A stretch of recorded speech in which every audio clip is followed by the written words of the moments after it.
ಬೀದರ್ ಜಿಲ್ಲೆಯಲ್ಲಿ ಕೆಲವು ದಿನಗಳಿಂದ ರಾತ್ರಿಯಿಂದ ಜಿಲ್ಲೆಯಲ್ಲಿ ಹಲವೆಡೆ ಮಳೆಯಾಗಿದೆ. ಇನ್ನು ಬೆಳಗ್ಗೆ ಸಹಿತ ಜಿಟಿಜಿಟಿ ಮಳೆ ಮುಂದುವರೆದಿದ್ದು, ಸುರಿದ ಮಳೆಯಿಂದ ತಾಪಮಾನ 35 ಡಿಗ್ರಿ ಸೆಲ್ಸಿಯಸ್ಗೆ ಕುಸಿದಿದ್ದು, ಬಿರುಗಾಳಿ ಗುಡುಗು ಸಹಿತ ಭಾರೀ ಮಳೆಗೆ ವಿವಿಧೆಡೆ ಅವಾಂತರವು ಸೃಷ್ಟಿಯಾಗಿದೆ. ಜಿಲ್ಲೆಯ ಕಮಲನಗರ ಪಟ್ಟಣದ ರೈಲ್ವೆ ನಿಲ್ದಾಣದಲ್ಲಿ ಬಿರುಗಾಳಿಗೆ ಬೃಹತ್ ಗಾತ್ರದ ಮರ ಧರೆಗುರುಳಿದ್ದು, ತಾಲೂಕಿನ ಮದನೂರು ಗ್ರಾಮದಲ್ಲಿ ಅನೇಕ ಮನೆಯ ತಗಡಿನ ಶೀಟುಗಳು ಗಾಳಿಗೆ ಹಾರಿ ಹೋಗಿದ್ದು, ವಿದ್ಯುತ್ ತಂತಿಗಳ ಮಧ್ಯೆ ಬಿದ್ದಿವೆ.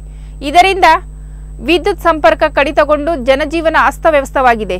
ಇನ್ನು 2-3 ದಿನಗಳವರೆಗೆ ಜಿಲ್ಲೆಯಲ್ಲಿ ಮಳೆಯಾಗಲಿದೆ ಎಂದು ಹವಾಮಾನ ಇಲಾಖೆ ಅಧಿಕಾರಿಗಳು ಮುನ್ಸೂಚನೆ ನೀಡಿದ್ದಾರೆ.